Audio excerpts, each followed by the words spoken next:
Yeah.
Which is kind of cool. But we'll go out and play some Frisbee. King, you want to go play some Frisbee? Let's go do it. Let's go. Oh, wait. Let's do this officially. Let's do it officially. Boom. So King and I are going to go do some flat work. Let's go, handsome. Come on, Superman. King. Right, this here versus this. And you can see him shift. Come on, right? You can see him shift each time. And that shift is, it might be the thing that is necessary for you to get your dog to flip. Yes, good man. Aus. Aus, yes.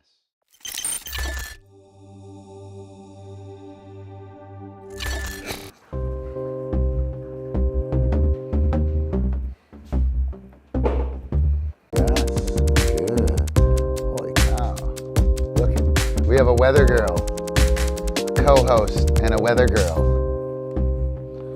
Judah Bubble Girl Cupcake, Judah Bubble Girl.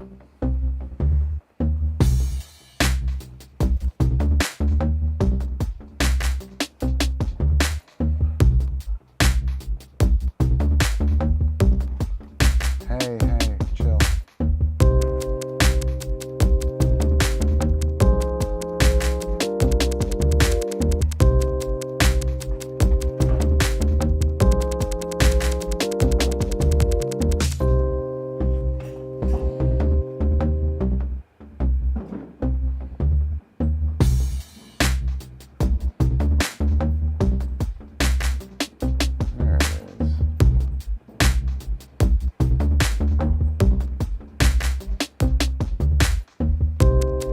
Totally Eppo.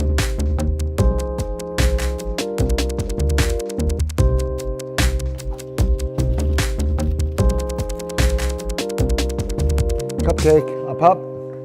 Yes, wow, you're very good. Hi, good to see you. You guys chill. I have that. Thank you. Hang on. I'll give you a cookie. There you go. All right, take.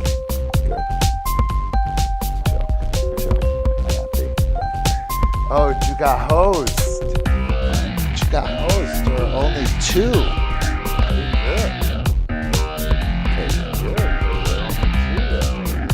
Get out. Hey.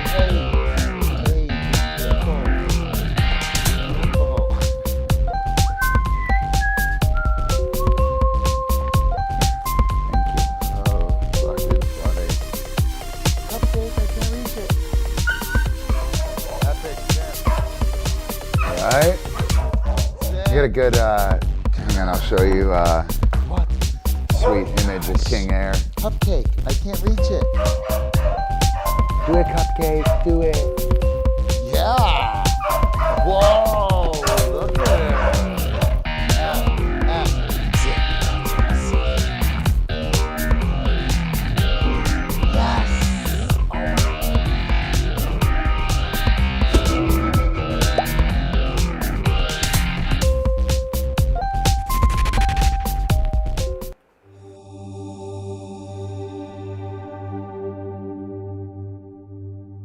Frisbee is about the stuff between the tricks, right? You have 36 tricks in a freestyle routine, maybe, if you're lucky. It's a lot of tricks, right? So 36, 32, 36, right? That's pretty packed freestyle routine. Each trick takes anywhere from half a second to 1.5 seconds, right? The actual trick, yeah? So what are you doing for the other minute 30, minute 45, right? All the stuff happens between the tricks.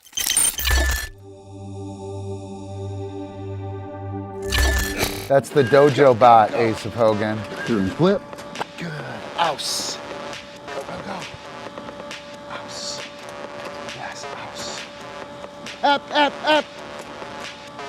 Ouse. There. Yes. Good. Ouse. Through.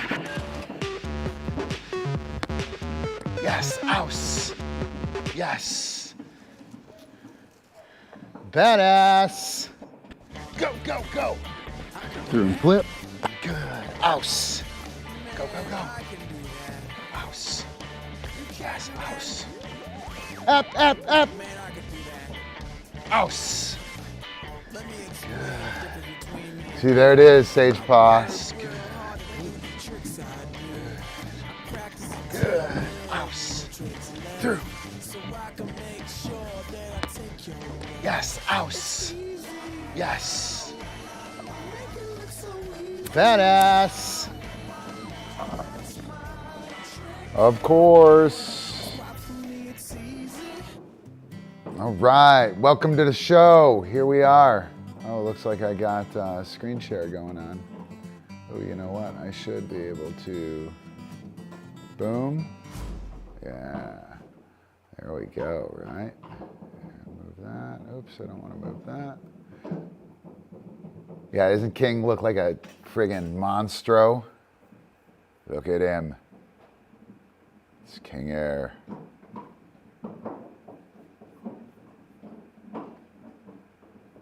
All right, so what's going on, guys? Got a few of you here. You guys ready? Chuck some plastic. I don't have much planned. You guys are gonna have to be like busy. Ooh, so I forgot about this, hang on. So I set up some buttons the other day.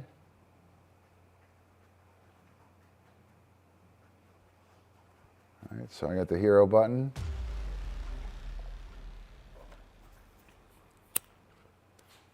And I can turn it on and off. And it's got a notifier here. It's pretty cool. And then, don't think, feel. Right. And I think that's about it. I just organize stuff. So we do have merch. If you get merch while we're on the show, it shows up. It's pretty cool. It'll tell us what you bought. I think you can leave a message as well. John got his socks the other day. I have my super sweet shoes. All right, the P-Vibe shoes.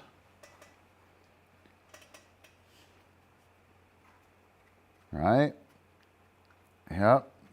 I got what you want. Do you want to watch? Right? Do you want to watch? I got to watch.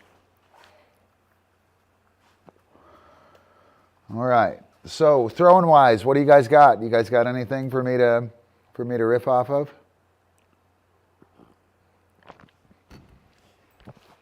Sage paw. Got to turn sage paw off. What's up here? Do do do do do do do do do do do. All right, there we go. We'll turn that one off.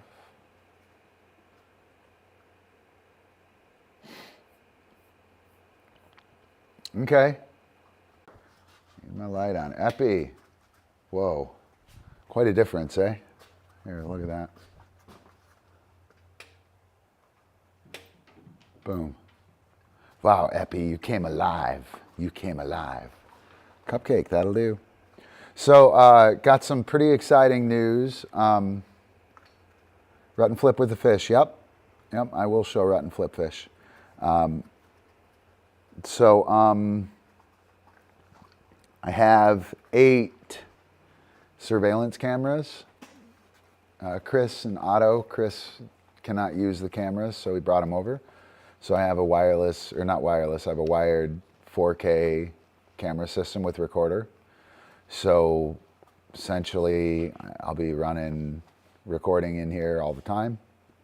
And I'll be able to grab that video. So like anything I do that's cool, I'll be able to grab, which is friggin' awesome. Super, super awesome. So we have rut and flip that we need to do.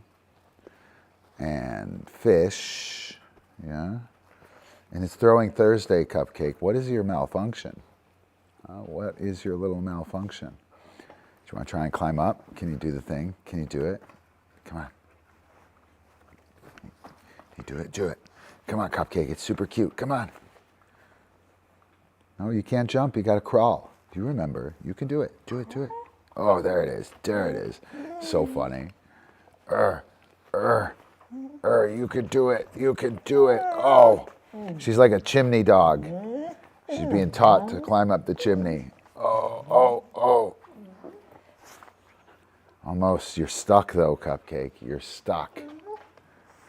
It's so funny. She climbs up like this when I'm working inside. Eppie, stop. And I think Eppie is damaging the subjective tone. Damaging the Cupcake's subjective tone. Don't damage her tone. Don't damage her tone. Don't do it. So I've been using and consulting the process philosophy sequence. I don't know what I'm going to call it. I've been waffling around. I've been writing a shit ton. Here, I'll show you guys I'll zip through the book. I got a shit ton. So here's the book, The Process Philosophy of Play. Right. Here's the table of contents.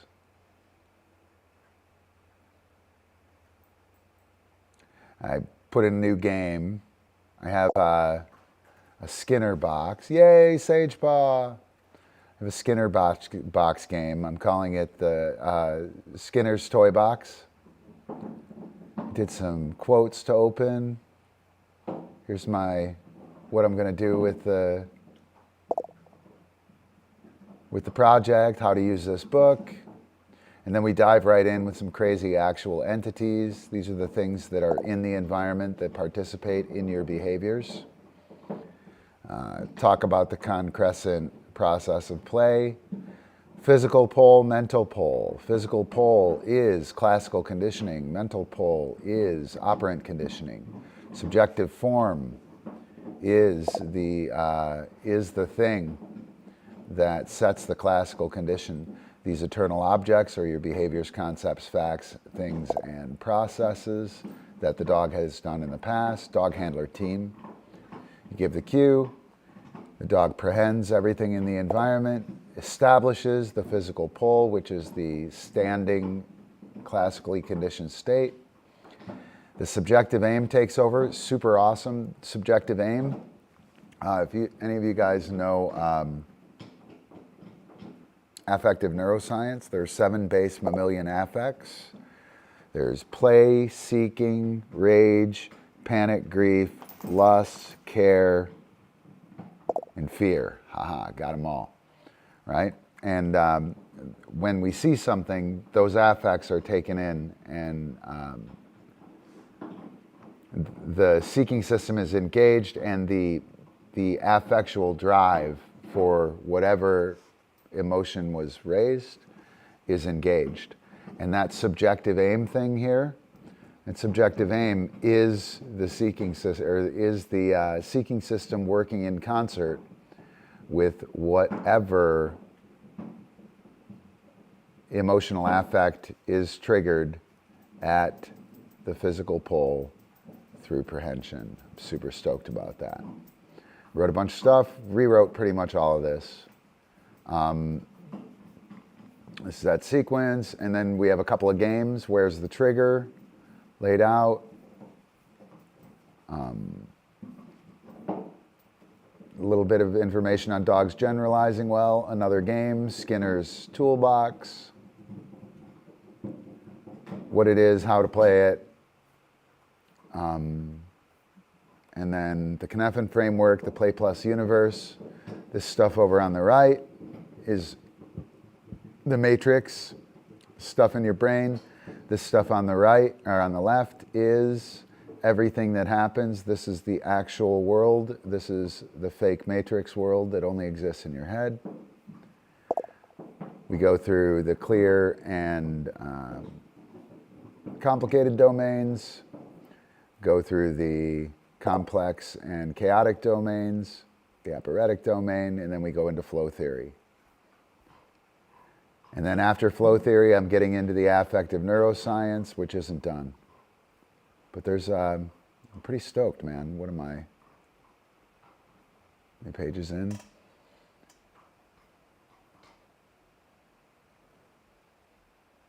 50, 60 pages, and a bunch of them are outlines. So yeah, shit is happening, man. And again, I'm super stoked about this framework because it allows me to deal on the classical end as well as the operant end, not at the same time, but at the same time. So I'm not, within behaviorism, you have to be very careful to not conflate operant with classical, right? You can't unintentionally have classical conditioning, the dog's physiology and emotion, interact with your shaping and stuff. And when it does, it has colorful impacts, let's say. Well, within the process philosophy, within that concrescent sequence, or that concrescent trigger, or I don't even know what I'm calling it. But within that, everything comes in. That's a given. That this situation and my cue set and control the classically conditioned state. And from there, we then make our decisions and our actions, and the behavior develops. And I really, really like that. The fact that the cue corresponds to the physical pole, and the trigger corresponds to the mental pole. Pretty interesting. Pretty interesting. So the mental operation of prehending the cue, oh, he said what? Boom. Grounds the physical pole. The physical pole comes into existence, the classically conditioned state. The seeking system is engaged for whatever the dog thinks is coming. And then nothing happens for a moment, and the dog puts together a plan to actualize that reality. And then we pull the trigger and it's actualized. It's freaking awesome. Yeah, confusion in dog training is all over. Confusion in life is all over the place, right? Like we have too many. Too many.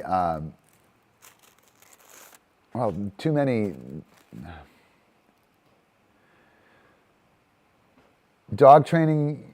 Confusion in dog training is because of the fallacy of misplaced concreteness. So. You just do this, right? You just put some cookies on it. You just reinforce it, right? You just reinforce it.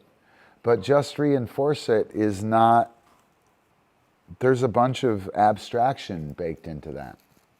Reinforcement isn't even a thing. Reinforcement's a process. Reinforcement is, did the behavior get better? You don't know that when we give the reinforcement. We give reinforcement in order to hopefully impact the dog's behavior in the future. And we treat it like it's this thing that's in front of us. There's all kinds of stuff that shows up in that. And it's, we have an answer, but it doesn't answer anything. It's just something we say, and then we do pretty much what we want anyway. With those kind of general principles involved. And then we argue about it as if it's science. It makes me laugh. It's super funny. That's my whole intro is about that. Because apparently I'm picking on behaviorism. Deservedly so, I think. Deservedly so. So, all right. So we're going to do some throwing and rut and flip with the cupcake. Let me get that rut and flip thing out of the way. Epic, epic. Keep her rolling, Eppie. Keep her rolling. Yep, we're going to go over here. You got to get up there. Yes, chill. Cupcake off. Good. Chill. What? Dude, come on, Eppie. Come on. Cupcake off. King. Good work. Good work. I have so much dog hair in here. Eppie, Cupcake and King are they just shed like complete friggin' animals. Eppie don't shed. Eppie don't shed. Charlie don't surf. Eppie don't shed. Cupcake, come on. Good. Oops. There we go. All I'm gonna do, Alicia, is, hey, chill. What I'm gonna do is I'm gonna do the rut and flip. I'm gonna say fish. And I'm going to toss one of the discs.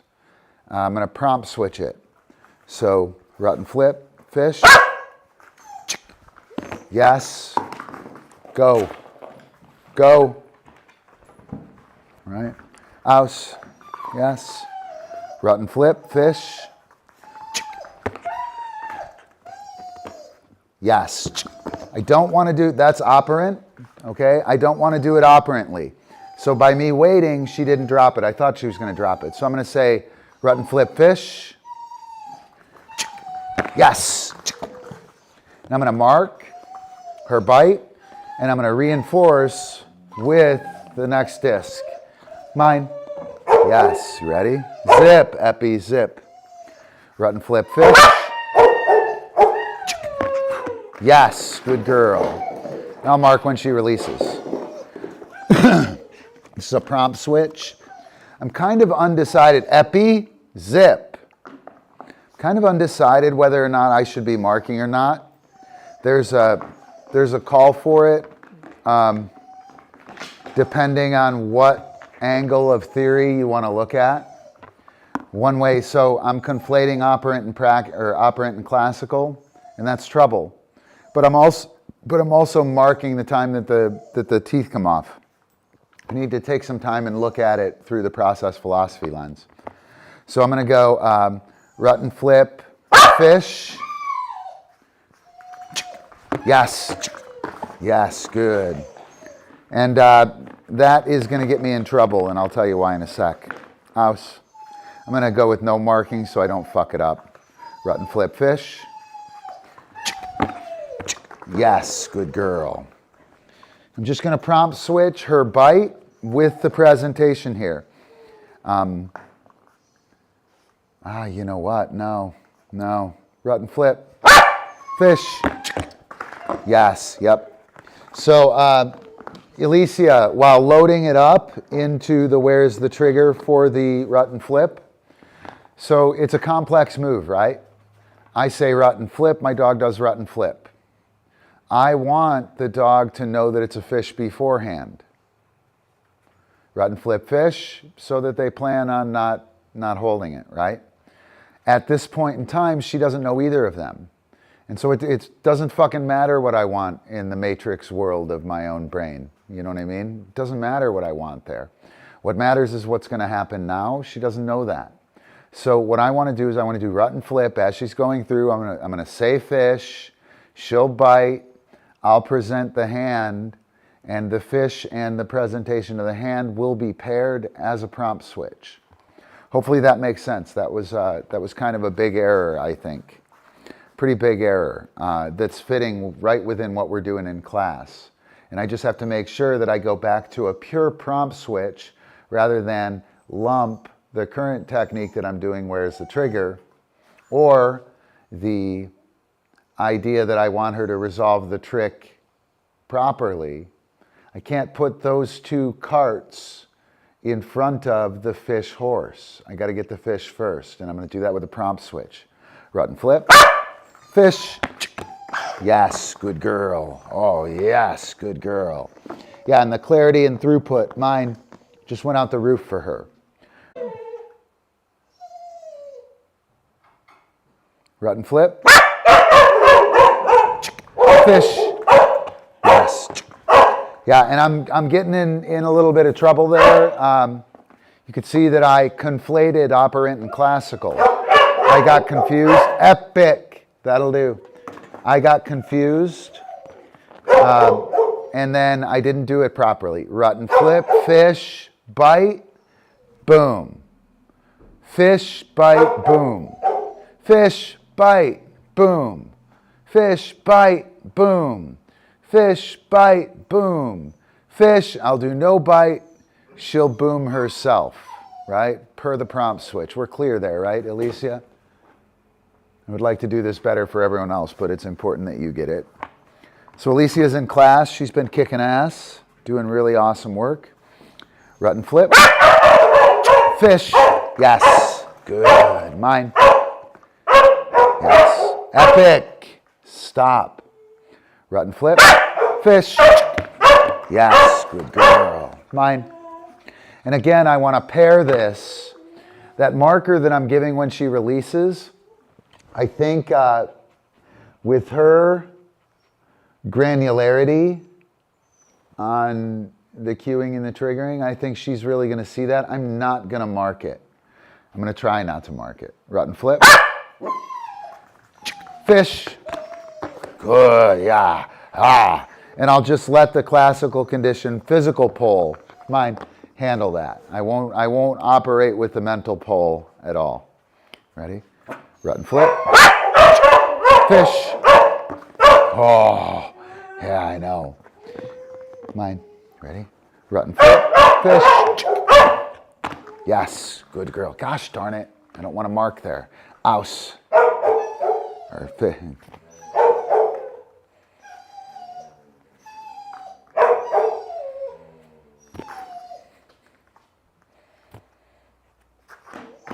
Ouse. Ouse, yes. Yes, wow. Let me try that from lower. Slower.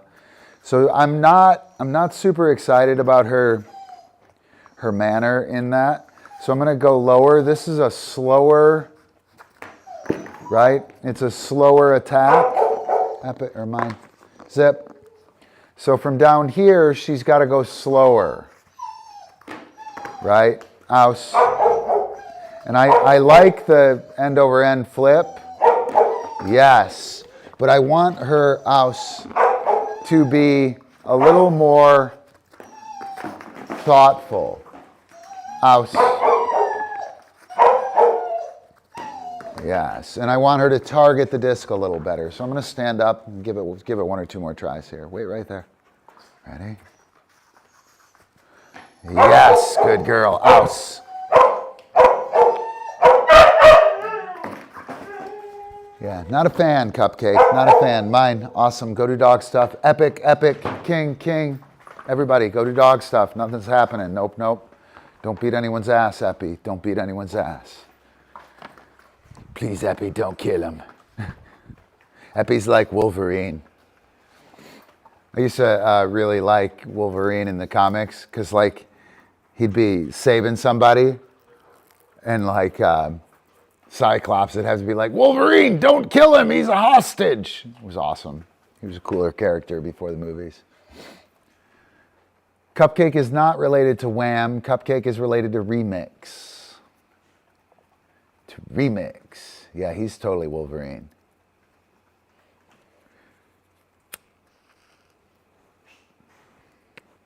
Yeah. All right. So, Alicia, hopefully that was helpful. Right?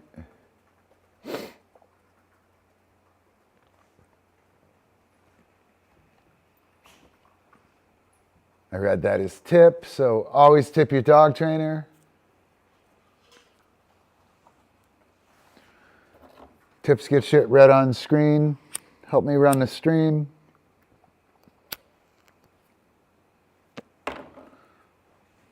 And it's getting late in the month.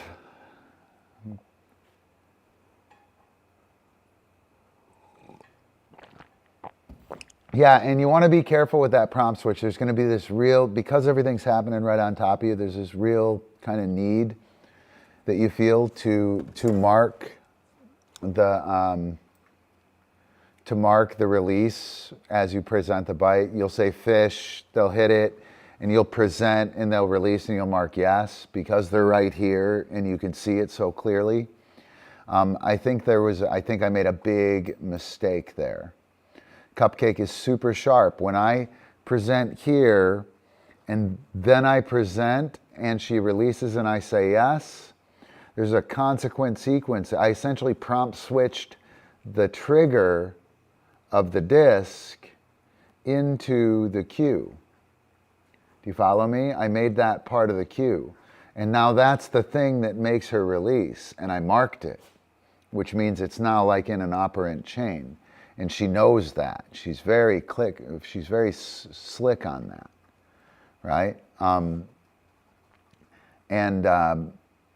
sure she picked that up. So I have to go and now try to fade the cue, the unintentional cue that I went and put on her there. And that happens with the prompt switch when you conflate operant and classical. When you conflate the mental and physical pole. And man, that's so much better than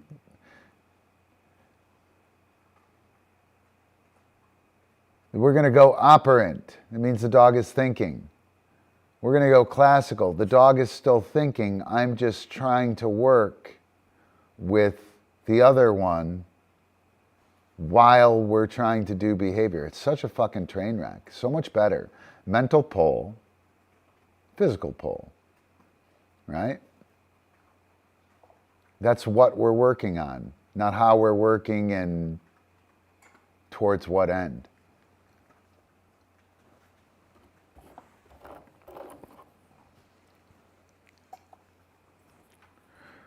So, Sage Paw, the rut and flip,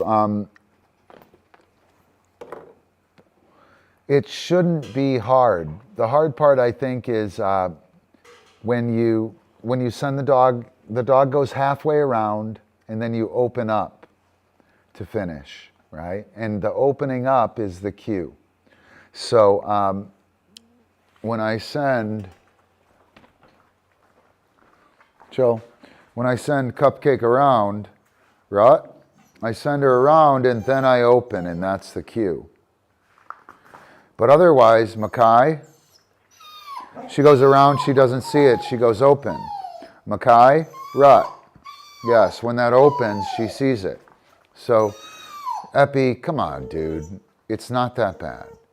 Rut, she comes around and I open, and that's the physical trigger. I open up, stepping away, right?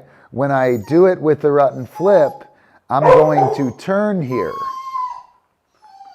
right? To make it rut there, right? And there's that little turn. I think that little turn gets lost because I think a lot of people try and go rut and flip, boom, and they try and go here, and there's no real groove there. You send the dog around. When the dog commits, you step and open up, and you kind of adjust just how much they turn rather than making them do the whole thing, to do the whole 180 super loop around your heel. Yeah, you guys are both outdoing me. I don't do the weekend. I don't do the weak side. Fuck that weak shit. You do the strong side, Eppie, right? Do the strong side, yeah. Good job, King. I'm happy your sit is like looking like you're not a fat blues guy. King wants to get fat and sing the blues. That's his goal. That's his goal in life. His only goal.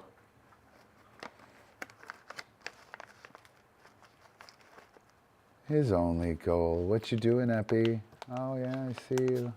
I see you. What are you doing? I'll turn on some music. I'll probably do a couple forms, maybe. I don't have much. I might have a whole bunch of cameras soon, though. That would be really cool if those cameras work well.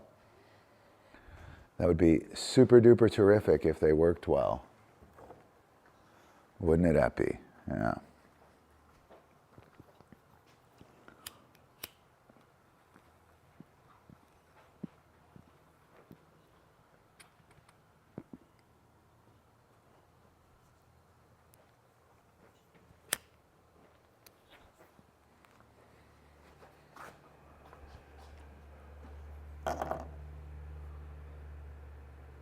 Nice.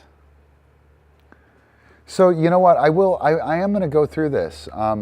So Alicia, from class, remember Georgios's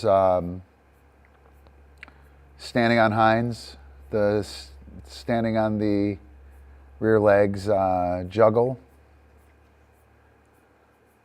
So I'm going to tell you the story on that and kind of walk through this little map that I made, because I think it's pretty interesting. And you know what? I'll open it up in a file instead. Pictures.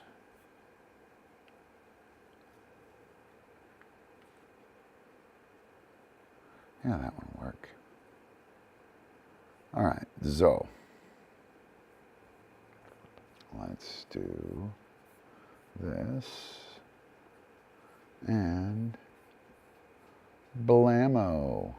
All right, so that is pages. We'll go to preview. We'll go here. All right. So what we have is this standing dog multiple, okay? So standing dog multiple, dog stands on hind legs. I do a shuffle or a juggle while the dog is on hind legs. I tell the dog off, right? It's a pretty complicated and complex long behavior chain. And it's layered. So the dog stands on hinds, holds, standing on hinds. Layered on top of that is a juggle, right? So when that happens, you have to be badass at the stand in order to multitask during that duration. That's the layering. And then while the dog is standing, right, you have to be deft and smooth enough with your juggle or multiple to get, dog and handler, by the way, dog handler team have to be adept enough to handle the juggle. Dog handler team have to know how the stand goes up and that it goes up until it comes down. The cookies in the middle don't matter, right? So when you can do this by getting the dog to stand, getting them to bite, holding them up with the transfer between this and that, and the dog will stand up. And then the dog always comes down. It takes a long time. Using the method I'm going to lay out here, Giorgio's accomplished this in 2 weeks. 2 weeks later, he was doing a standing juggle, stand, boom, boom, boom, boom, boom, off, and he put together stand, boom, handler spins around, fish or take, boom, handler spins around, boom, right? So I just want to walk through this. What we did here is we worked the pedestal, the multiple, and the stand. And then we worked the pedestal multiple, the stand on the pedestal, and the standing multiple, right? So here are the important things. With the pedestal, let me get rid of this, I got something in the way. With the pedestal, we do on, up, yes, we add value, cookie, cookie, cookie, cookie, cookie, no markers because that's while. We tell the dog off. We do that a shit ton. That's established, sweet. The next thing that we have to have on there is layered behaviors. This is where Giorgio started. He did not have layered behaviors on the pedestal. So we do the pedestal, up, yes. We add value a little bit, we wait. The dog gives us eye contact. Yes, we pay. Dog gives us eye contact. Yes, we pay. Off, you send the dog off. And now you've layered attention on top of the pedestal. That layered attention, I call it attention as gateway drug, right? That tells the dog there's something that can be done up there. Right, Eppie? I know. It tells the dog there's something that can be done while they're up there, and that you should continue to hold your duration behavior during this thing. So we layer that behavior, then we layer touch, a hand target. And now the dog hand targets while they're on there. We tell the dog off, go do dog stuff. We get that established. That was Giorgio's first step. The other thing that he did was he worked the multiple a few times to get it hot. So he did the pedestal as one gig, one session, one idea. And then he worked the multiple a few times, just on the ground, really focusing on it, getting it nice and tight, getting the dog stable, right?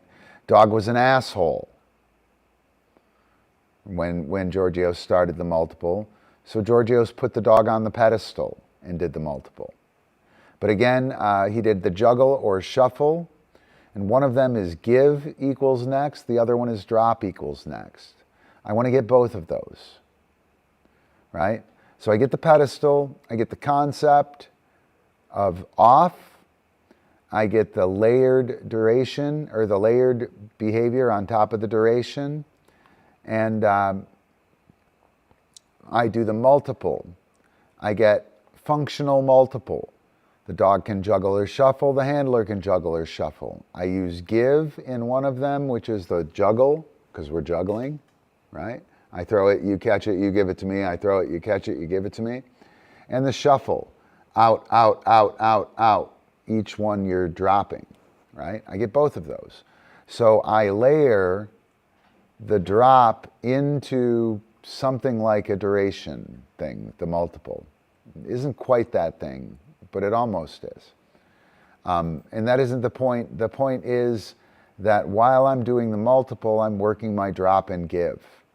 That's the point I'm trying to get at. And then I do the stand. Actually, you know what? Let's revisit the multiple or the pedestal. So I do the pedestal to the point where I can layer the behavior. I do the multiple, right?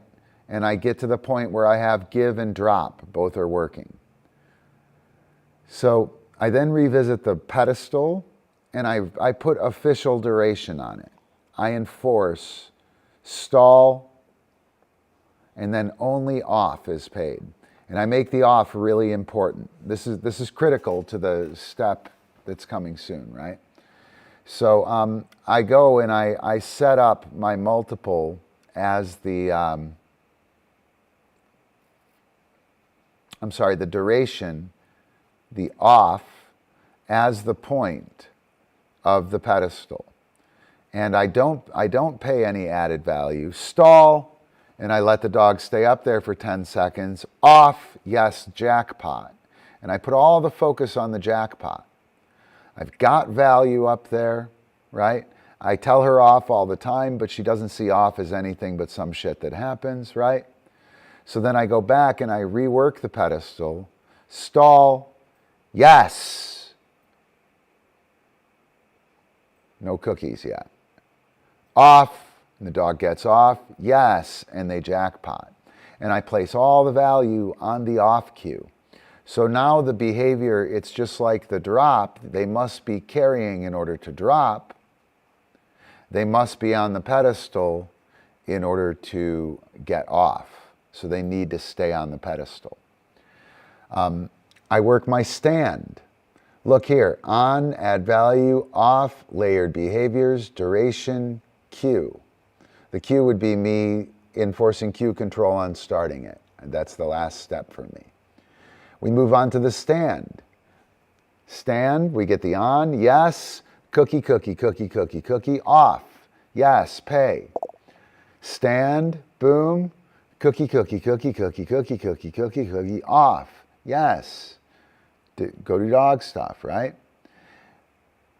Stand, yes, cookie, cookie, cookie, wait. Dog looks at me, yes, I pay.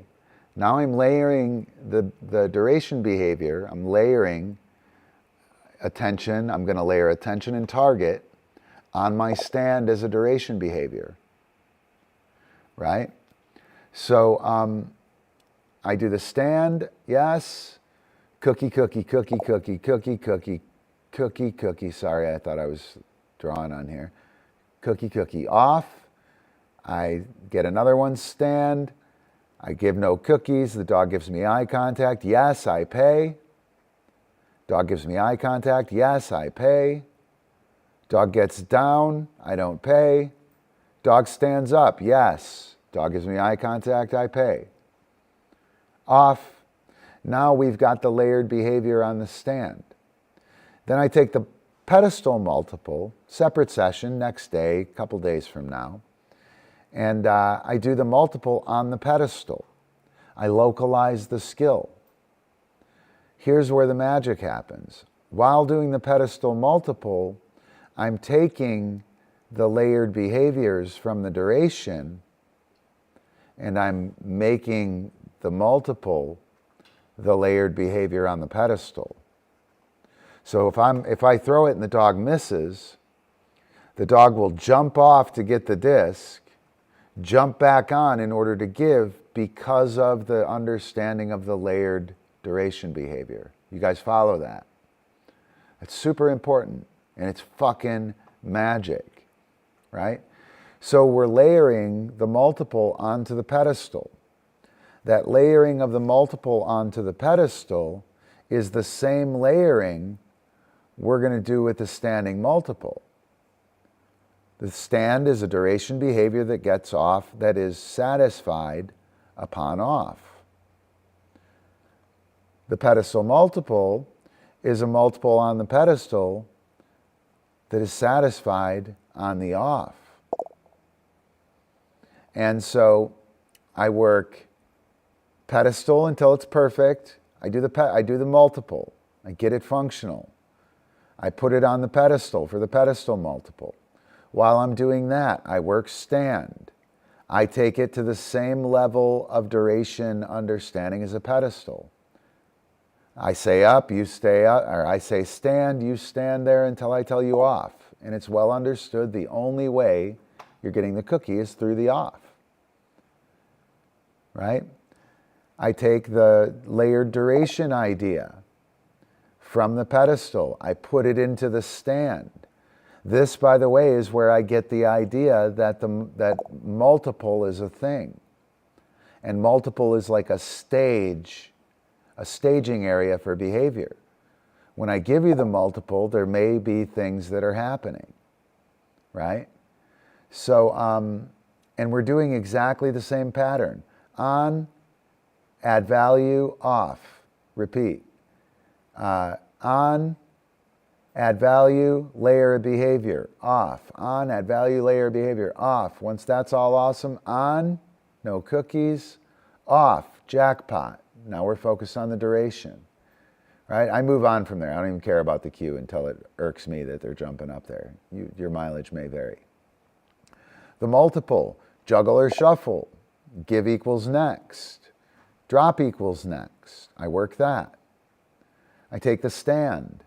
I import the eternal objects, the things that we've done, the things that we know, from the pedestal into the stand, through ingression in the concrescent sequence, or in the concrescent process. And I work on, add value, off, until it's good several times. On, add a little value, wait, layer a behavior, eye contact in the stand, right? And then I take it all the way to stand, off. Then I do the pedestal multiple, and I layer the multiple on the pedestal. I do it with juggle, give equals next, drop equals next, right? All of these I'm just repeating. Anytime I layer a pedestal, I juggle, I give next, I drop next.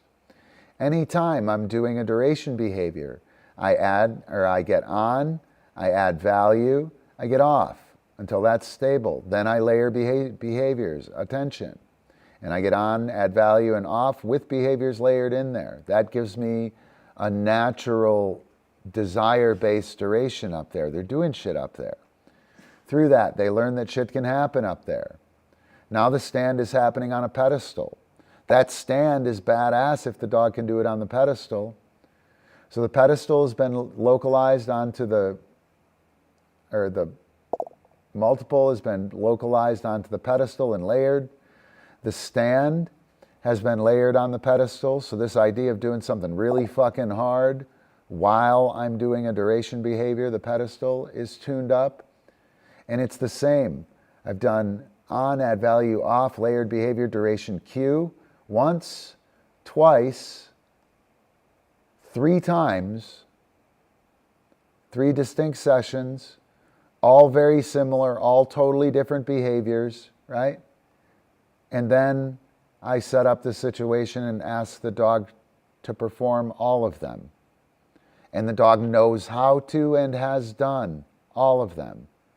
It's just a stretch of the performance. The dog knows how to do them. When I'm doing the standing multiple, boom, boom, and the dog misses, they drop down and pick it up and stand up and give it to you. Or if you're doing the shuffle, and you're doing it slow as like a test, out, out, and the dog catches and doesn't out, or an out's too early, they'll stand up there and they'll look at you and they'll go, oh shit, my bad, and they'll drop down and pick it up so they can stand up, so they can drop it. And when that starts to happen, now the dog is doing the skill, and the dog is invested and seeks achievement. It's no longer about the roller at the end of the behavior that they had to struggle through.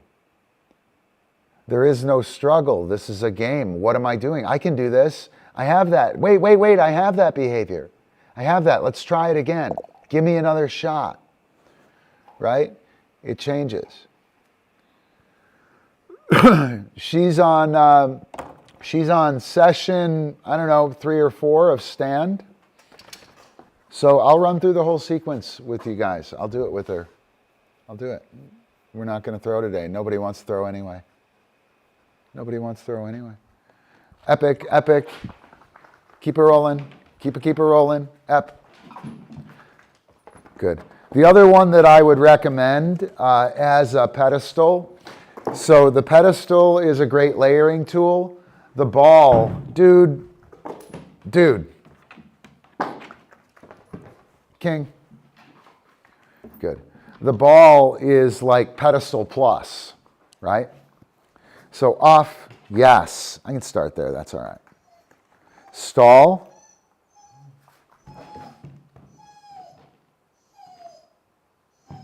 Yes. Off. Yes, good. Great work. Stall. Yes. Yes. Off, right? Good demonstration of that. Now I'm going to do stall. I wait for eye contact. Yes, right? Get a hand target. Yes. She gives eye contact. Yes, yes. The hand target is essentially a catch. Oh, that was great, Cupcake. I'm so proud of you. Off. It's right there. So proud of you. That was very good work. The hand target, stall, hand target, target. The hand target is touch. It is a catch. Yes, it is a bite. You see that? It's the targeting piece of the catch. Touch. Boom. Yes. Right? Not a common piece. Off. Yes. So I've layered the behavior up there, right? I'm going to forego working the stand on the ground. I'm just going to go right up here, and I'm going to layer the stand on here. Up. Yes. Stand. Yes. Yeah. Yes. Off. Good, right? And so I'm layering the stand. Yes. Off. Yes. And I'm using the off here. I've already done the cookie. I don't need the cookie to have her stand up there. What I do need is her to stand up there through multiple cookies. You follow? She can't just get her cookie and get off, right? So I'm going to go stand. Yes. Yes. Yes.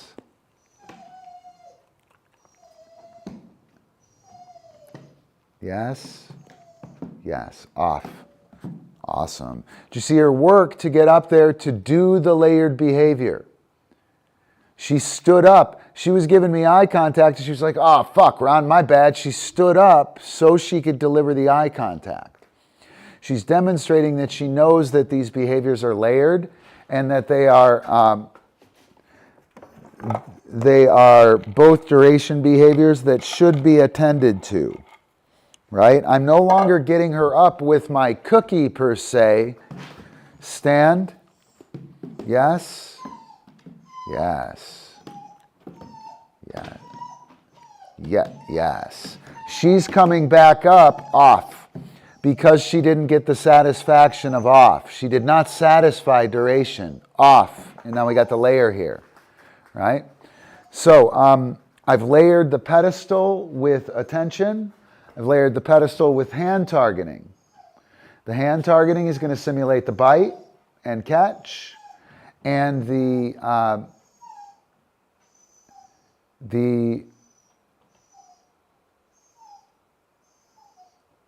stand, that's where I wanted to go. The stand was layered on top of the pedestal as well. So she's had duration to off a bunch, and she's had layered duration to off in 3 contexts. So I'll go, get up there, yes. Mine, yes. Mine,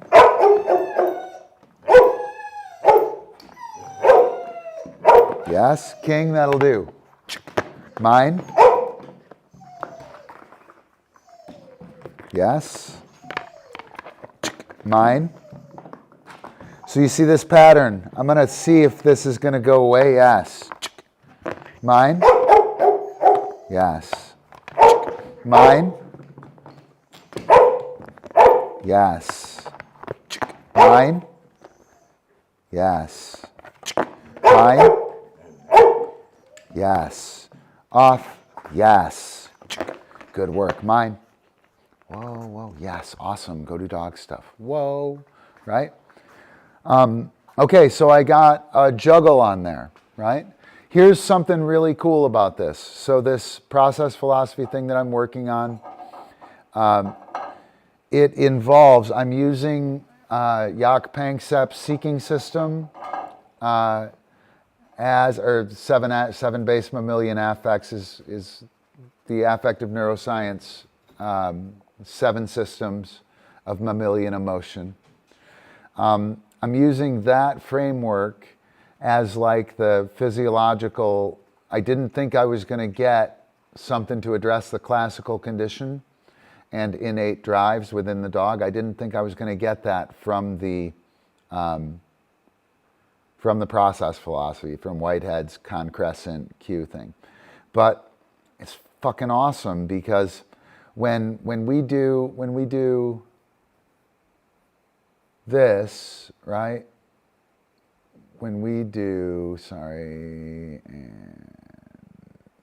secondary display. When we do this, right? When I give the cue, everything collapses at the physical pole, right? That collapse at the physical pole is really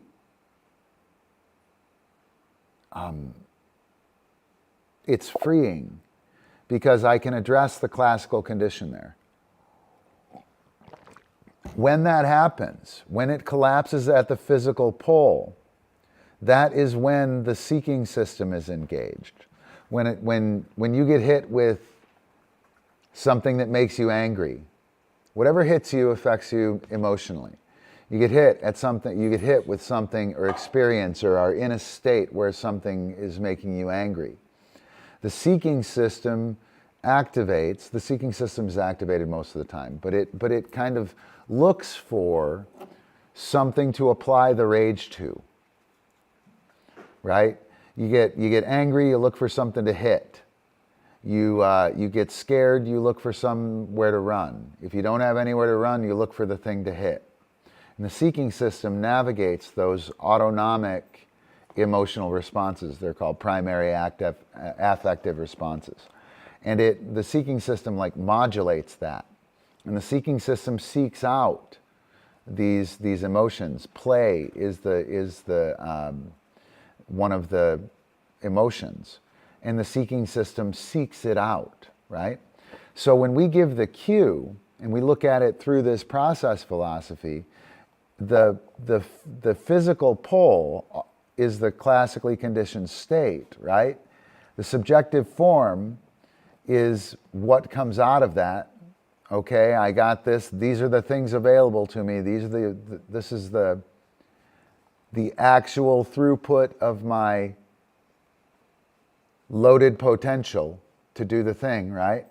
And the subjective aim, the seeking system is activated here on the physical pole, and the subjective aim is the affect that the seeking system taps, or that primary affect that's in effect. And we want that to be play all the time. But a lot of times it's panic or grief because of the value we've placed on previous reps. Or it's fear because of where we're at, right? Or your subjective form is conjuring up some of those experiences from the past that have that icky, classically conditioned feeling that is one of the 7 base mammalian affects that start at the physical pole from the subjective form and are our subjective aim towards accomplishing the behavior. How fucking crazy is that? The affective neuroscience stuff points and like seamlessly lines up with it seamlessly lines up with the goal of the behavior or with the affect that the situation produces. And with the mechanism even. It's fucking cool, man. And this process, I don't know if it's right? It's not supposed to be right, by the way. It's not supposed to be right. I don't know if it's a pole, or if it's a circle, or if it's a feeling, or if it's a, fucking space toaster. I don't know, right? I don't know if it's a message from a space toaster. Who knows? Point is, we can map it this way, right? We can map it this way, and it takes into account the things that are in play. This is like just essentially a filter, a perspective, right? When I talk about this, you can do this within your own dog training. You have to change nothing to do this, right? You have to change nothing. There's no changes required whatsoever. All you have to do is see it within this model, and then all kinds of things pop up. Space toaster, not a coaster. No, not Gary Gnu either. Space coaster. Wow, that's kind of funny. I wonder if Gary Gnu was about preparing us for the gnosis. I bet it was. Do you know Eppie? Eppie knows. Eppie knows. So do you guys follow that? And can you see where I'm like kind of excited about that? And that's what I'm doing here. So I'm gonna, what I'm doing with Cupcake, I'm gonna go jump on it with Cupcake again here in a second. What I'm doing with Cupcake is hang on, let me do this too. Is this secondary display? I think so. So I am building the clear concept, building this clear concept here, the clear concept of duration. I'm getting this kind of abstract thing, or maybe it's a behavioral fact. So the idea of that layering is either behavioral fact or it's a process that we do. And I think that would depend on how I would inflect or what my intent was when teaching it. I was intending to make it a behavioral fact, which means that it's a couple of concepts hooked up together. Duration and duration and another thing, right? But I think it could be a process too. So I did duration here. I did give and drop, trying to get them here. These are facts as well, and they're being layered upon the duration, right? And I took those and I put them over here, and I did the things with them. This is where work happens. Over here, things are just stored, and we think and plan. Things are stored, we think and plan. Maybe have a visionary goal here. This is what it should look like, right? And then we take it over here, and it actually looks like shit. And then we come back here and we figure out what concepts and facts we need to improve so that this perfect thing can look not like shit in the actual world. And we just keep moving around. So I was working on building Cupcake's clear concepts of duration, layering, and disc mechanics while layering. And that's what I attempted to do. So now what I'm going to do, and we got to go back to, I need buttons for all this, and then I need more buttons. So what we have is we have the eternal objects, her perished objects. How did she feel about the reps on the pedestal? And how did she feel about those multiple reps? They weren't stressful. They didn't make her feel icky, right? She achieved. I didn't help her. I didn't make it happen with direct cookie to face mechanics or face to cookie mechanics and just bait her up there and keep her going. We've already done that. I do that real quick, and then from then on, I want her to do it. I held my hand up there. I gave her the pretty or the eye contact cue. She gave me eye contact. She went down. I did nothing. She got up and gave me eye contact. Yes, I paid. She made that happen. She knows what this cue is, and she knows it's got to be up here at the same time.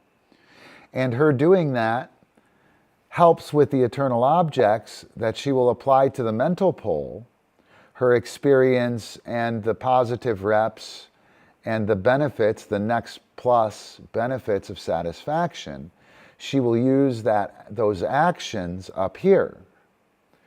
In the perished objects, those experiences that we just did color her classical condition. And that establishes the physical pole and the subjective form. She's not apeshit chasing cookies. She's purposefully working. I'm doing this, I'm doing that. Oh, I went down and I was supposed to layer this behavior. Hang on one moment. She stands up, she gives eye contact. Is that correct? Yes, okay. Tell me off now. Off, boom, right? That went down. And that, as a perished object, is her working this, owning this process, right? Literally owning this process. She is in a terrific classically conditioned state for achievement. And the subjective form is tuned for play, not for escape or panic, grief, and fear, or rage like Eppie gets when he's frustrated because I'm working him through it. Like I made Eppie, the whole thing about Eppie eating dogs and shit is inattention to the subjective form and to how my successes were actually impacting his physiology and classically conditioned state. I have to keep them apart. I see the classically conditioned state in traditional behaviorism, regular old clicker training, as drive. And it's not, right? Because we're not able to do operant and classical at the same time with the traditional marker training perspective, without the mental pole, we're stuck. With the mental pole, I can keep both in mind, and they're both at the top of the mind anytime I'm doing something. So now I take care to go after the dog's mental stability, mental pole, in order to have a good subjective form here that's conducive to play. If you're having trouble with your dog in terms of play, you're damaging the subjective form with your successes.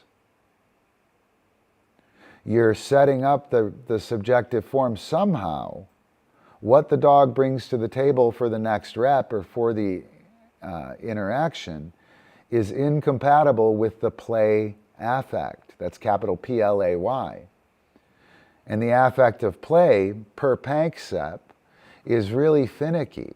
You have to feel comfortable. You have to feel welcome. There has to be this thing of trust, you know.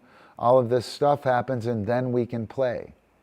If I'm starving, I can't play. If I'm angry, I can't play, right? If I'm panic or grief-stricken, I can't play. All of those things come into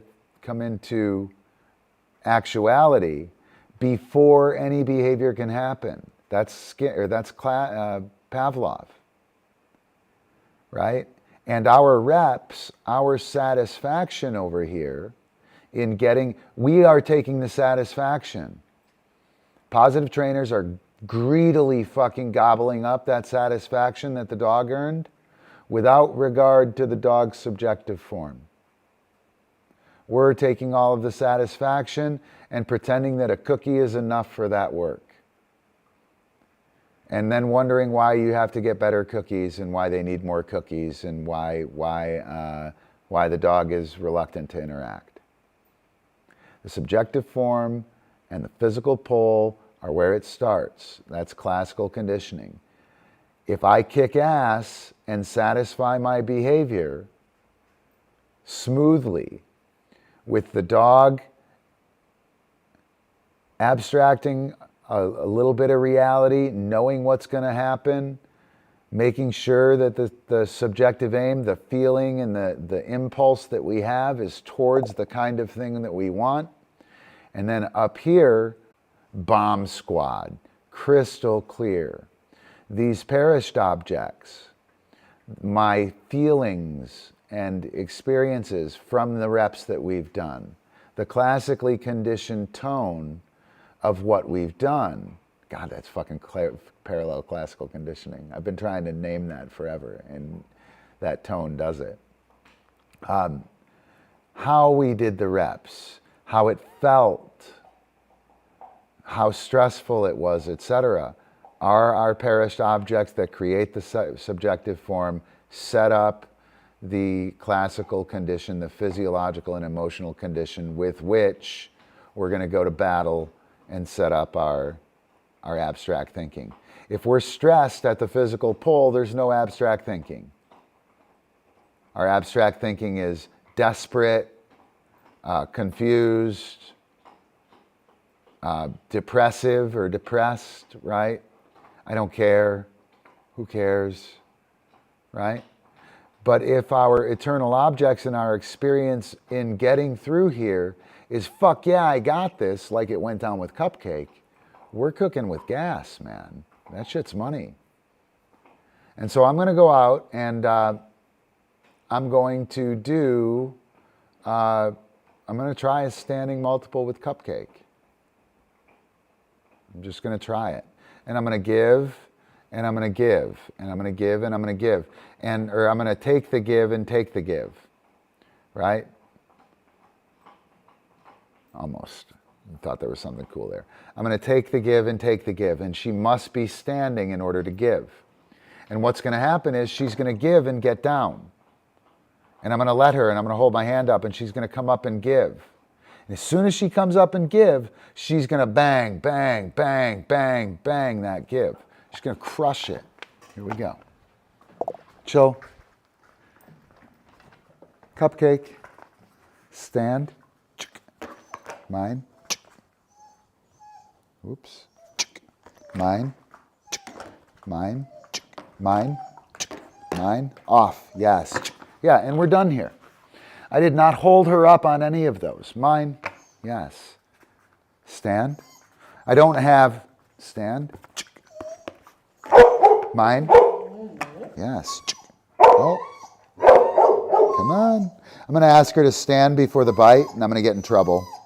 So I'm probably going to be better off to do this on the pedestal. Ready? Mine. Yes. Mine. Mine. Yes. Mine. Yes. Mine. Off. Yes. Awesome. Go do dog stuff. Yeah, we're done here. I'm good with that. Right? So just doing that, when I did this, I tried this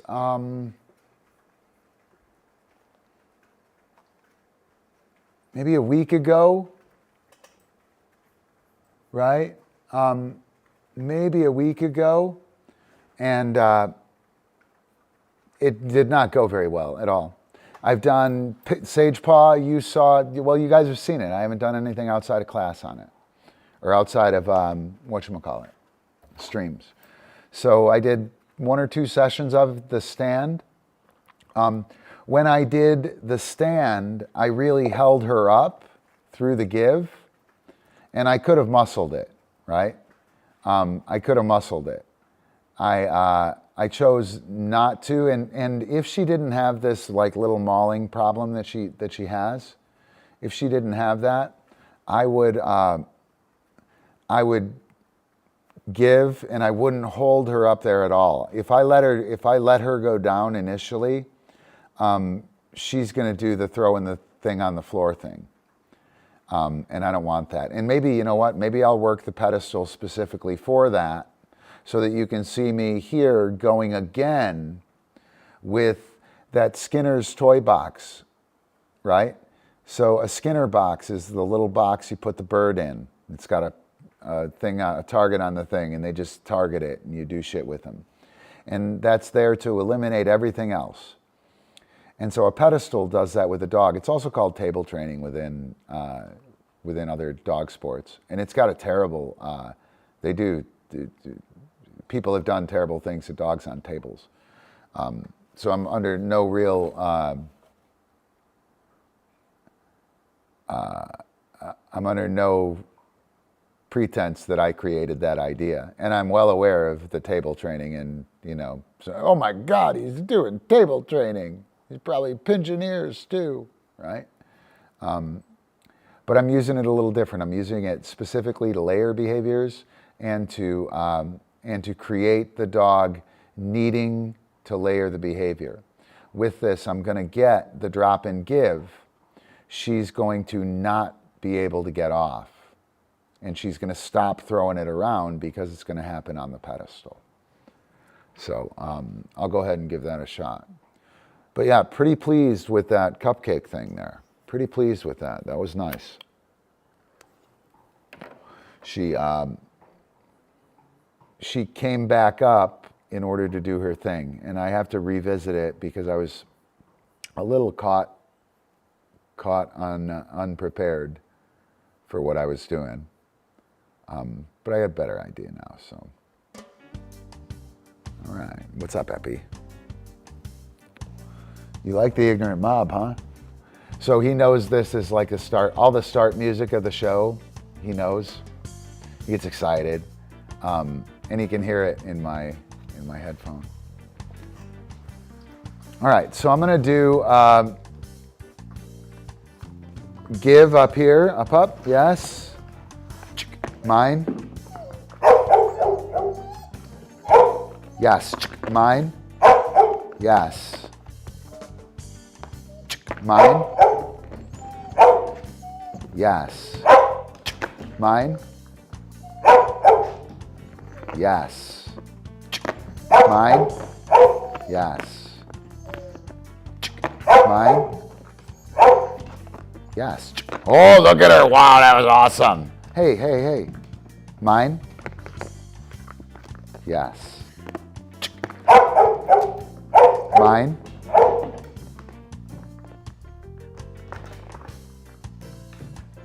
Yes. And her doing this dancing, those are safe to fail probes. Epic. Over here, Eppie. Up. Those are safe to fail probes for her. And all I care about is that she's giving while she's on the pedestal, right? So when she does that, I don't really care. She's on the pedestal, it's fitting my thing. I've got a game going now that's keeping her, mine, from dropping. Mine, mine, yes, awesome, off, yes, awesome, mine, good work, go do dog stuff. So I use the pedestal and the multiple concept with which to fix her drop and to get rid of that idea of like, oh, I throw it on the ground, I do some shit with it, right? She started to conflate the stand and to touch me. I didn't care. My goal was to ensure that she didn't throw it on the ground. Once we started to get that, then we were able to have the game and we were having success, and she's giving. If every one of our reps, if I waited for the perfect thing, or if I wanted satisfaction of getting it right, she would have bit it, dropped it, jumped off the pedestal, jumped back up and given it to me. And that would have continued to happen, right? But by me staying focused on satisfying the need for the drop or the give, right? Sorry, it was the give we were working on. I was able to create a game that was valuable, that was low stress on her, which got the behaviors we wanted marked and loosened up, and no dropping on the ground happened. That's a fucking win. That's satisfaction. That's next plus, because stall, yes. Mine, yes. Mine, yes. Mine, yes. Awesome. Off, yes. Go do dog stuff. Wow. Right? So she clearly demonstrates those concepts. If I pushed the behavior and needed it to satisfy, do it on the pedestal, right? If I pushed that part of it, she would have been frustrated, she'd have been all over, and we would have had none of that clarity. We'd had none of that clarity.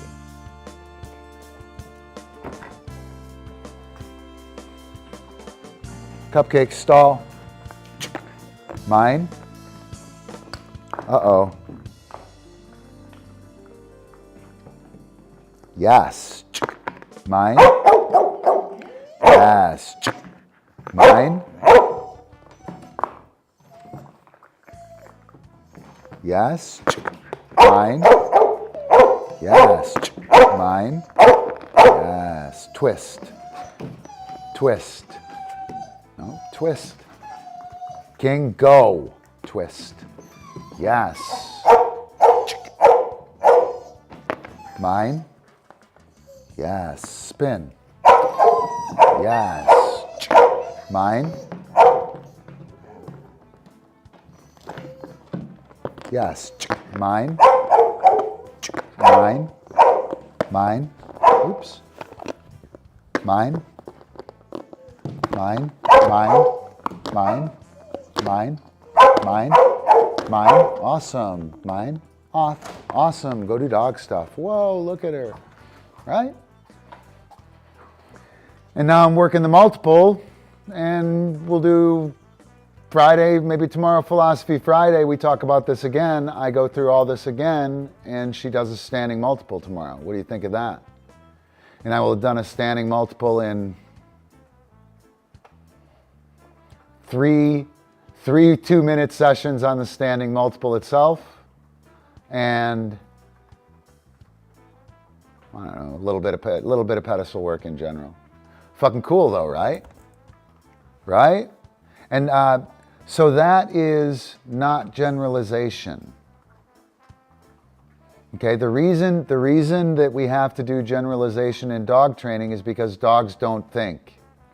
Dogs don't have any abstract thought, because we can't study that, so we only make them do behaviors, right?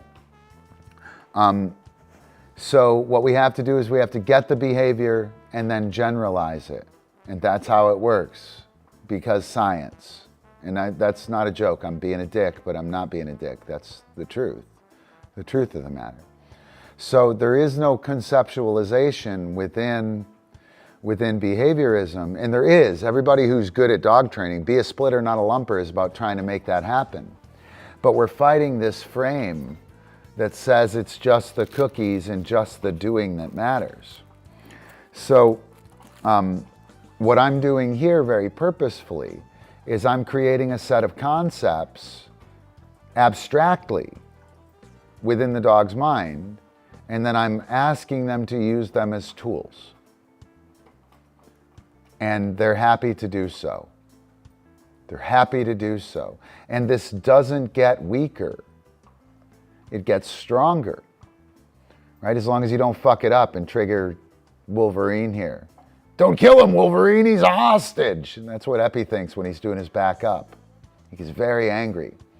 And it's because of the frustration with the shaping process, right? And I'm not saying that the shaping process is to blame. I'm saying my satisfaction on getting the behaviors damaged his subjective tone in general. And now when he hears back up, he's fucking angry. Total angry kitty, right? I'm gonna kill the hostage, Wolverine. Don't kill the hostage, Wolverine.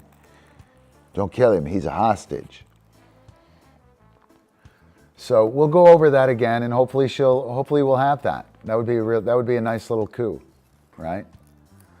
But again, that conceptualization idea, we build the little concepts and then we assemble them in some thoughtful fashion outside of the straight up go out there and do the thing, and bang, we're good. You know, and the other thing I think that's key within that play is this process philosophy is written for It is not written for positive only. It's not written for balance. It's written essentially non-denominationally. I don't care what tools you're using, right? Doesn't matter to me. It's completely not relevant to what we're talking about here, right? There is a piece of it, though, that is relevant, and that is play is a finicky behavior, right? And all this shit works within work, right? Play is not necessarily the only thing that's being engaged here, even with Cupcake. But play makes it very easy because a bunch of novel shit happens and we don't get caught in a work situation, right? So the affect of play, it requires a particular subjective tone. If the subjective tone is shaky because of pressure or compulsion, and keep in mind, I'm not talking about like beatings and meanness. I'm talking about, you can do it, let's do it. I'm just gonna I know we're almost there, let's get the cookie. Or you set up to do backing up and you always back them up further and further and further and you always lose. Those kinds of things, right? The compulsion to do the behavior. And you can compulse I can compulse you by just standing here and waiting for you to do the thing. You know what I mean? It's not that I'm just standing here. Everybody knows I'm standing here to make you do the thing, right? And you'll do the thing because I'm standing here. It's okay, I can wait, right? That whole angle can make it really gross. And if it's gross, they're not going to play, right? So this idea of the compulsion in the handler seeking satisfaction of the skill at the expense of the team and the dog. The dog is not satisfied whatsoever. The dog is like the opposite of satisfied, right? Opportunity. The handler needs to provide opportunity. Play requires opportunity. There is no opportunity if I make you do it. You have the opportunity to not get in a shit ton of trouble. And if that's laying hovering over the game, the dog's subjective tone is going to be off and they won't play. They'll work, they'll do some things, but they won't play. They won't try things, they won't feel novel, they won't be creative. In a good way creative too, like creative within the rules. That's what you want out of your dog. Creative isn't like doing some fucking other thing, right? That's what they do when they're in a poor subjective tone. But I think that's important to note because there is no rule or tool methodology or positivity vector that's required for this. The only thing is if you're applying it to play, you can't compulse play. They're incompatible. And I think that's important for tough guy trainers who want to use corrections. Now, keep in mind, most working dogs who take corrections, that's just part of the game, and they're totally fine with it. It doesn't fucking affect their effective form at all, their subjective form at all. They don't even care. It's just part of the game. Oh, you got me good on that one. Okay, hang on, I'll get it. And they're in the game like that. It's when that communication method or modality breaks down or is taken too far, right? That is what I'm talking about. And I got to figure out how to say that without setting everyone's blinders up. You know what I mean? What do you mean I do that? What do you mean I'm beating my dog? What do you mean I'm nicifying my dog and making him weak, right? Like, or what do you mean I'm being mean to my dog? I'm giving him cookies. Shut up. It's not okay. He needs more cookies on him, more behavior. Reinforce it. That thing. I got to figure out a way that that I don't push up the hackles on that. We've been joking. Hang on, I'm going to sneeze. Maybe not, because I announced it. No. Georgios and I have been joking. I'm going to get burned at the stake in a Skinner box. It's going to be my fate for this little fucking thing here. I'm going to get burned at the stake in a Skinner box. Unfair is probably a good one. Mean would fit though. Mean would fit. Thank you, Sage Paul. I think that's good. Anything that's perceived as unfair. That would be cheating for the dog too, right? Cheating for the dog to get your satisfaction. The team has to win. You don't get to fudge the criteria and make the behavior happen because you're a great trainer and think your dog gets something from it, right? Like that's unfair. You give a correction that's untoward or unfair. That's unfair. That was an unfair, unethical, that was immoral, right? Yeah. Immoral to play. There are certain things that are immoral to play. Don't give me that cookie. You can't give me that cookie. We're playing. I have to take that cookie from you, right? You know, when you're playing a game and somebody lets you win, you don't want to play that game, right? You want to win the first time because, yay, they let me win. The thing about the game is for that person to let you win in a playful way, right? When that happens, you start to realize that he's letting you win in a playful way, and you see what that way is. And then you exploit that on him, and you've learned something. That's what our dogs are doing to us all the time, man. That's exactly what our dogs are doing, if we let them. If we let them. All right. Wow, that's crazy. It goes quick, doesn't it? There's some flow going on here. There's some flow going on here. So super, super excited for this, I have to say, guys. For real.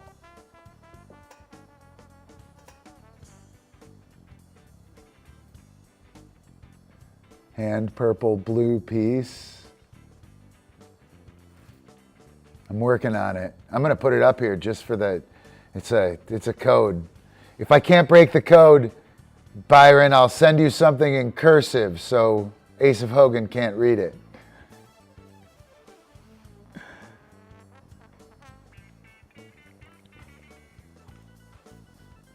Cursive and Pig Latin. That's going to be the code that beats the AI. Cursive and Pig Latin.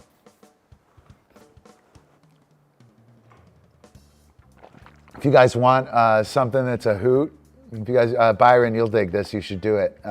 Watch Return of the Archons, the Star Trek episode, the one not of the body, not of the. Watch that. Looks like Canada today. It's just like Canada today, right? Watch that Star Trek: Return of the Archons. It's Eppie, don't fucking do that. So Eppie's like that pushing down on King stuff. I'm really interested in these things given the process, right? Like I'm so much more aware. I'm not just looking for distractions anymore. You know what I mean? And I'm looking at the classically conditioned tone moment by moment almost. Situation by situation, and I'm applying it to what's available to the dog like instantly. You know, and I'm super, super happy with it. Yeah, he's like, I'll just turn around and look the other way so I don't get in trouble. I'm gonna have to fucking kill somebody, right? And so essentially, check this out. He has removed those prehensions from his actual world, right? So Polka does this. Polka looks the other way, puts herself in a corner. Windy, April's dog Windy, put herself in the corner amongst a bunch of dogs when she was stressed. And what they're doing, I'm pretty sure, dude, is they're removing the ugly prehensions from their actual world. I don't have to deal with that. I just won't even look at that bitch. I can't even look at that bitch. Don't. It's so awesome. You can just turn around and it's great. Really, I didn't know I could do that. Right? You see that bitch and you're like, boom. Wow, that shit works. She's gone. I had no idea. Right? He's not introverted. He's trying to avoid. He's avoiding King annoying him. Yes. Good man. Good man. I see you. Oh, yeah. Good work. Funny. Super interesting though. It's a different perspective on the on classical and operant. I think it's much more granular and much more useful, to be frank. I don't feel like I'm in danger of conflating them, which I'm always afraid of when it's like I have to put on a Skinner hat and do my shit and then take it off and put on a Pavlov hat. Right? I got to change uniforms to deal with them, lest I inadvertently confuse them. Anyway, pretty cool, guys. Pretty cool. All right. Well, listen, I think I'm gonna go. I'm gonna take off. We'll play us out with meme roll number 18 again. I'll get some shit done on this front. Byron, we'll see you in class tomorrow. We got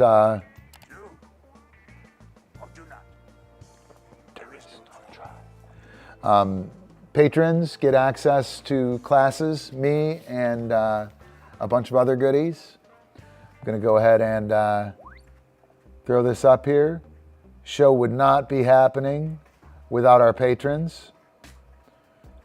I do very much so appreciate the support. We need more of it.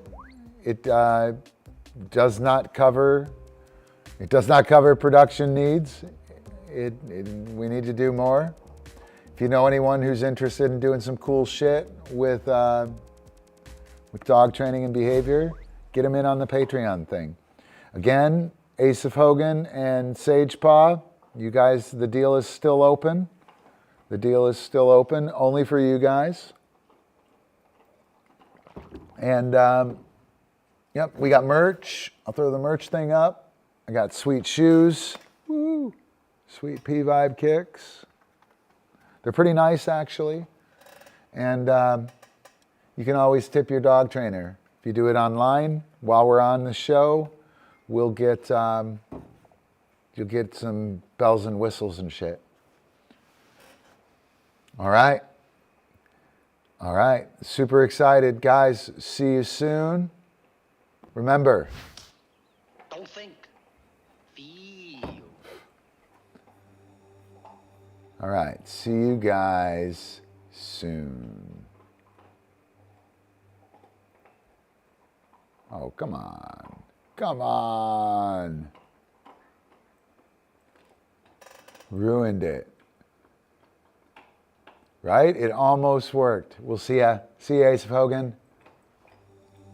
Nope, didn't want this one either. Grrr. Can't friggin' see. Right, which is kind of cool. But we'll go out and play some Frisbee. King, you want to go play some Frisbee? Let's go do it. Let's go. Oh, wait. Let's do this officially. Let's do it officially. Boom. Woo! All right, Eppie. Say bye, Eppie. Say bye. Good job, Coop Cake. I'm impressed. Super impressed. Next time we might have some surveillance videos running. We'll see. See how industrious I get. Got a bunch of them. Got 8 cameras for the compound. Got to secure the compound, right, Eppie? Secure the compound, Eppie. King, will you secure the compound? You would do it. You would totally do it.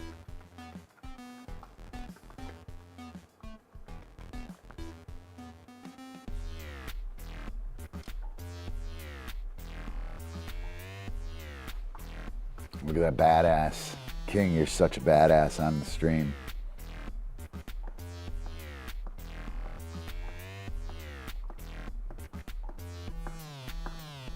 What? You guys are tearing shit up in here. I don't know if I like it. Ready? Dog catch. Boom. Yes. Awesome. Off. Good work. Ready? Hoop. Boom. Yes. Good girl. Up, up. Yes. Good work. Do you need a stall cue now? This is what you need.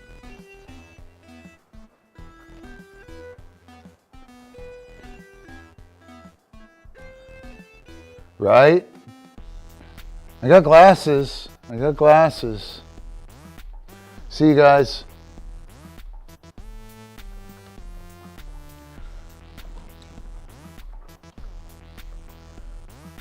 Need to get my other monitor set up, Byron. Need to get the big monitor set up. Then I can see chat. I'll be able to see chat then, right, Eppie? Right.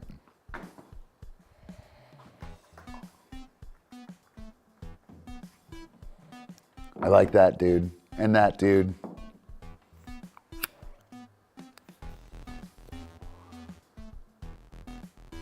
Pretty cool.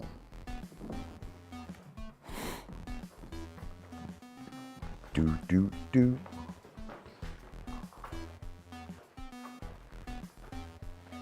See you guys.